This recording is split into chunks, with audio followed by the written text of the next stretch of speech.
Welcome back to Quiet the Clock podcast. I'm your host, Beth. On this episode, I'm going to be sharing with all of you my journey through my 30s. All the highs, the lows, the loss, the gain. What I do want to start by sharing is I did become a mother at 40. I had my son about a month and a half after I turned 40. I met an incredible partner at 34 who I love and adore and respect. But the journey to get there was not easy, and that's the part I want to share, particularly the journey to motherhood. I was always very clear about my partnership, my partner Rob, my love for him, my desire to build a life with him.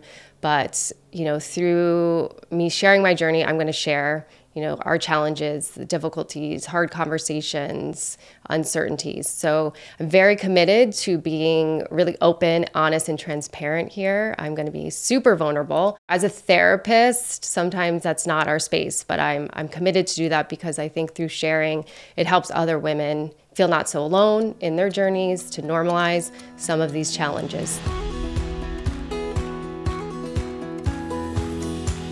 I'm going to start by reading these two journal entries and just give you a little more background on those, but I think it really highlights the different times in my life, the different times in my 30s. So I have my little journal here, and I'm going to start off by reading the first one. So this is notes from August 12th, 2013. This is 2 years before I met Rob. And it's really interesting when I looked at both of these journal entries, I'm right back in that moment, and I remember exactly where I was for both of these. I know exactly the Starbucks in Manhattan that I was sitting in. I know exactly where I was sitting. So it's kind of wild to be taken right back into this moment. So as it goes, sitting at Starbucks in front of a pile of bills with my $4 coffee seems kind of ironic. Mortgage, credit card, cell phone, the bills are endless. 32 and single equals alone and broke. Ha ha ha. But there's something to be said for being self-sufficient and figuring this out on my own.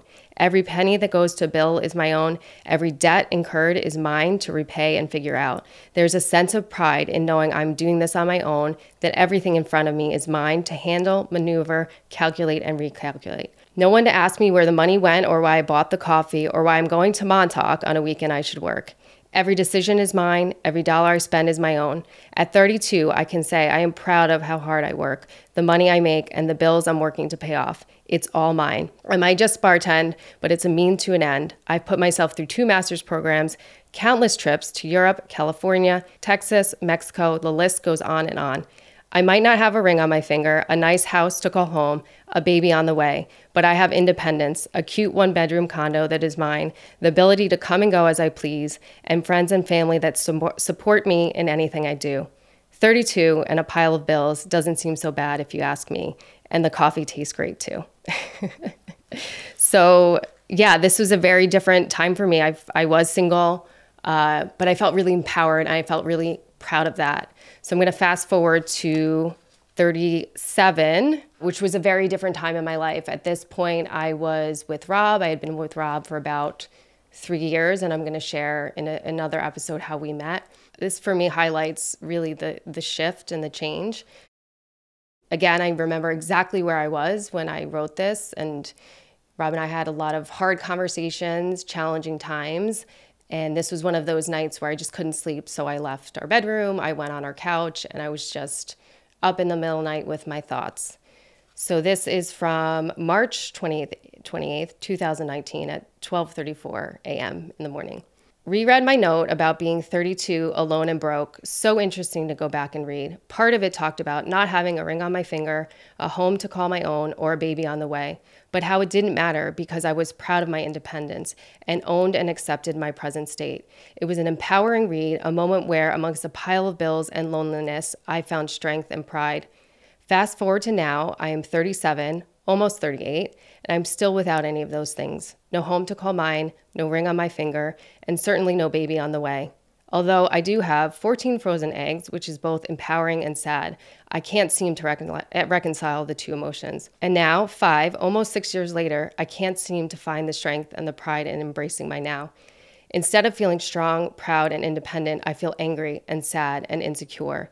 In that moment, among my pile of bills and my $4 coffee, I was alone, but an alone that brought strength and independence and no one to rely on but myself, in a good way, in a way that made me resilient, resourceful, and fearless. Today, I'm not alone. I have a partner, someone to stand side by side with me and help me maneuver and navigate life, to be an ear, a confidant, a support system. I don't have to bear the burden alone anymore. So why doesn't this feel better than 32 and single and alone and broke? Reading through the lens of my 37-year-old self, stepping back into the 32-year-old version of myself, I feel sad. I miss her. I envy her. She was more self-assured. She was more confident. She didn't have it figured out, but she knew she would figure it out. Life is funny that way. We think we get the things we desire.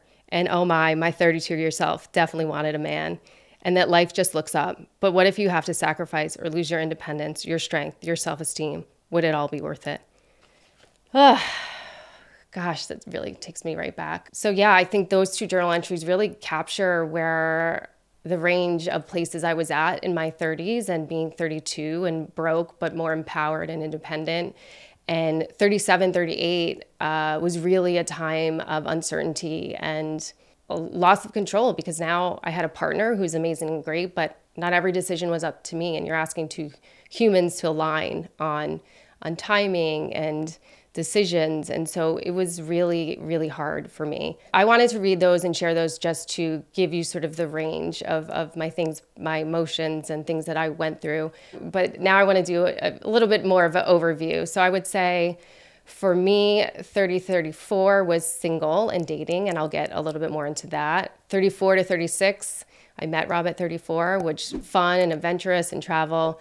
And then 36 on was a lot of uncertainty, a lot of highs, lows, sad moments, hard conversations. So I'll just jump into 30, my 30th birthday. I was newly single, slightly single. I guess I had just come out of a 5-year relationship, and you know, those things never just end. So that lingered a little bit. And I remember celebrating my 30th birthday surrounded by a group of old friends, and my ex was also there. And it was not a way I wanted to be ushered into my 30th birthday. Something just did not feel quite right. What I really wanted, what I really desired, was a helicopter ride. But fast forward to Rob and I's first vacation together, and that's what we did. So maybe meant to be. So dating in my 30s, part of the 30s found me single. The second half of my 30s found me partnered up and with Rob. So to share, I was newly single, bartending in New York City.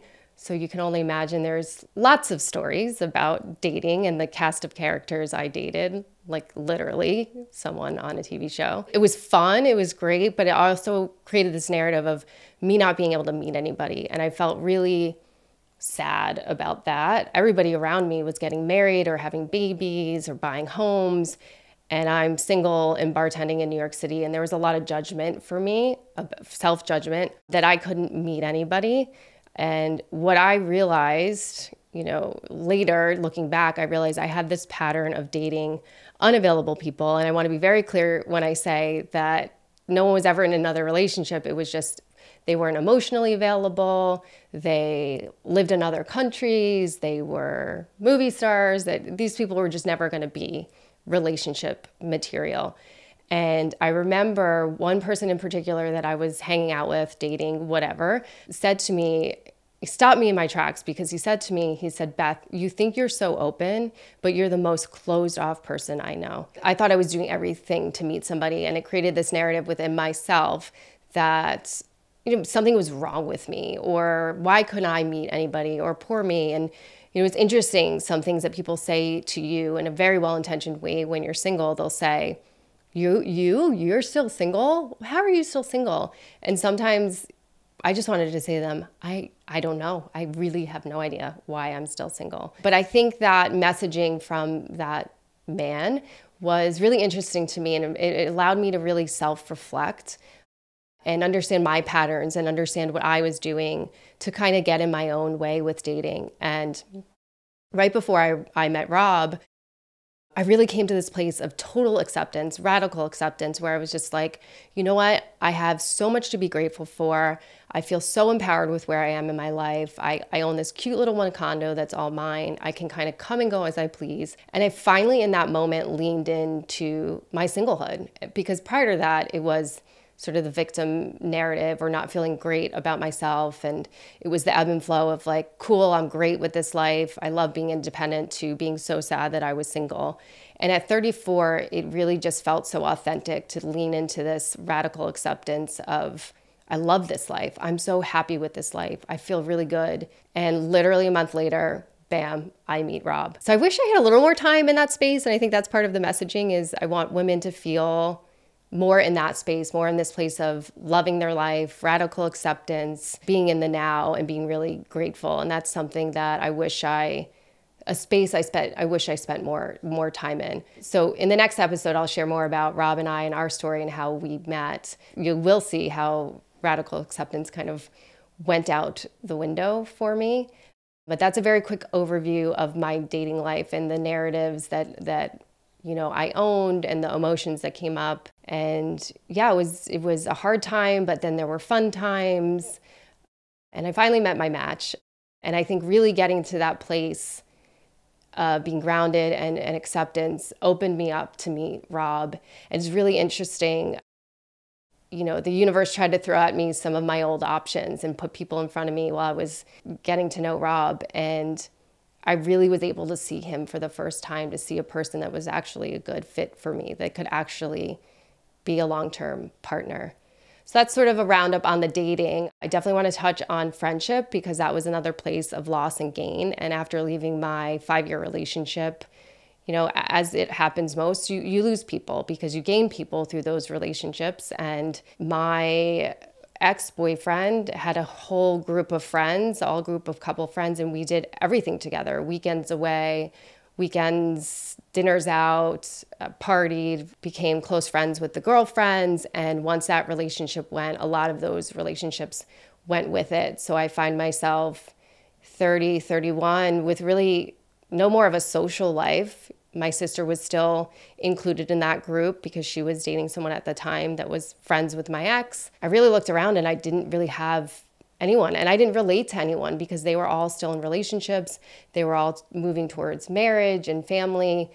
And I really feel grateful for my bartending days because it gave me a whole new set of friends instantly. And I don't know without that how I would have at 30, 31 found another group of people.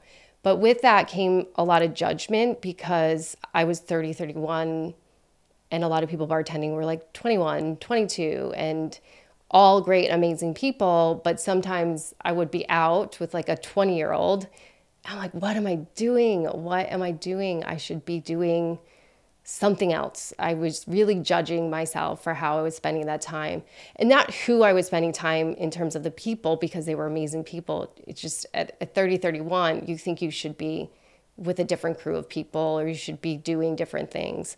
So a lot of judgment showed up for me. And I would say judgment all of my 30s, ebbed and flowed. So with meeting Rob, I also gained a ton of friends, an incredible family. So while there was loss, there was also gain.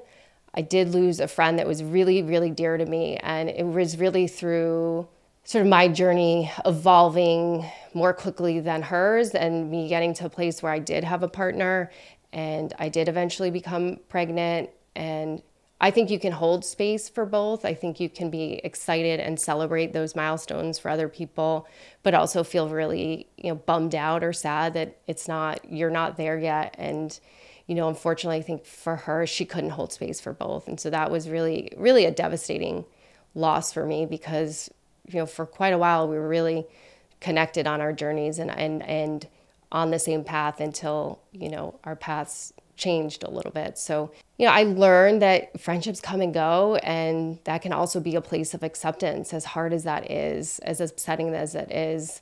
We evolve. Some people, like this friend I lost, just can't hold space for both emotions, and grieving that loss, but acknowledging it's okay, can be okay, and it happens, and that makes room for other people in your life. And also through bartending, I made incredible, amazing friends. So I feel really grateful for that. But it was another place where a lot of challenges, a lot of loss, a lot of hard feelings. But ultimately, I think, that's another thing in your 30s is you get really clear on who you are and who you want around you. And I feel really fortunate to be in a place now. I'm out of my 30s now, 40, almost 42. And you kind of get clear on what you value in a friendship, what your expectations are of friendships. And you just, hopefully you just see yourself surrounded by fully supportive, loving people. And the last piece I want to cover in my 30s is my career. Just to really backtrack, I graduated college. I moved to Europe for a year. I came back and I worked in finance because that's what you're supposed to do. That's what's told to you. No one's really, for me particularly, no one was encouraging me to, explore what you really love. So I came back, I worked in finance for 2.5 years, typical in a cubicle, cried in the bathroom, literally, probably also cried at my desk. And I decided in that moment, like, this is not for me. I have to find something else. And that started my journey to find what that was, to find my passion, to find something that really fulfilled me. And I ended up going back to school, doing a master's in PR and corporate communications, not loving that either, kind of deciding at the end of that, I don't want to get 2 years into another career and not love that either. And so I was also starting to learn more about what I wanted and who I was and how I wanted to work and how did I want to spend every day. So I went back to school for school counseling. Also decided that wasn't quite right because it wasn't clinical enough for me. And then back to school again and finally landed on mental health counseling. And I remember taking that first class and being like, this is it, I found it. But again, judgment popped up for me because particularly my college friends knew sooner than I did what they wanted to do. And when we would get together, we would talk about work and they'd be so ahead in their careers. And this narrative for me developed that I'm so behind and they're doing all these great things and what am I doing? And just feeling I didn't measure up, feeling inadequate. And I wish that instead of judging myself, I really leaned into feeling more proud of myself, that I was unwilling to settle for something that didn't make me happy, unwilling to settle for the type of work or the type of schedule that didn't make me happy. And so I judged myself quite a bit and felt really bad about that. And hindsight is 2020, but I guess this is something I'd like to share with women that are feeling this, that, try to lean into what you can feel good about and feel proud of. And this is a question that my clients struggle with, because I know sometimes I'll ask them, tell me something you're proud of. And they look at me like I have 5 heads. So I think that's a space we don't often lean into, spend time reflecting on. And I wish I had, because looking back now, it's so courageous. It's really courageous to keep trying until I found what it was. And I have an incredible career now. I have an incredible team of therapists. I own my own practice in Manhattan.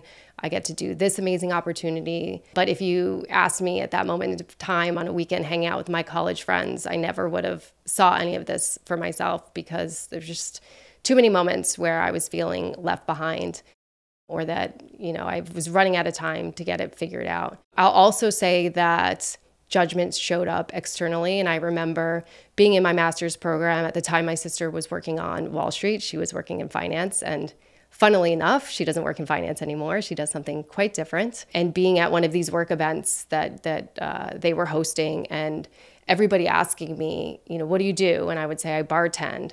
My classic response actually always was, I bartend, but, and then I would list all the other things that I was doing, that I was in school, that I was coaching, et cetera, et cetera, et cetera. So my self-judgment showed up, but also they were judging me because their responses to me would be like, oh, cool, that must be fun.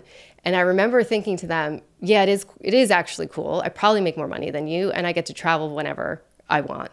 So, judgment on externally, internally. I wish I felt more proud of those moments, and I'm really happy with where my career is now. I also remember another story where I did my internship at an outpatient clinic, and in order to get licensed, you have to do a certain amount of supervision hours. So the clinic then offered me a job to do my training, do all my clinical hours there.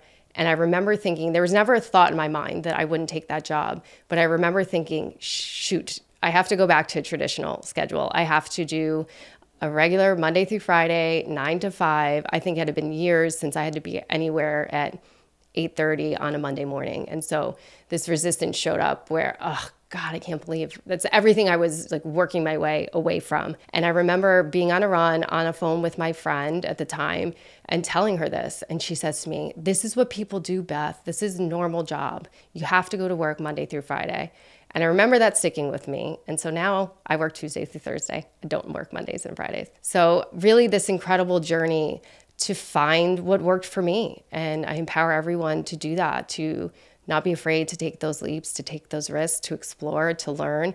You know, some things might fail. And in my failures, I learned a lot. I learned more about, it got me closer to what I wanted to do. What's interesting about the career piece for me as I'm, you know, reliving my journey and putting everything together for this podcast is the career was where I felt like I had all the control. It was me driving everything, driving every decision, and I really thrived there. So what you'll hear later are the parts where I have relinquished some control and it can get quite hard. But my 30s was a really, really incredible journey. I believe it's such an empowering decade, a decade where you really evolve, where you really get clear on what you value, who you value, what you want for yourself.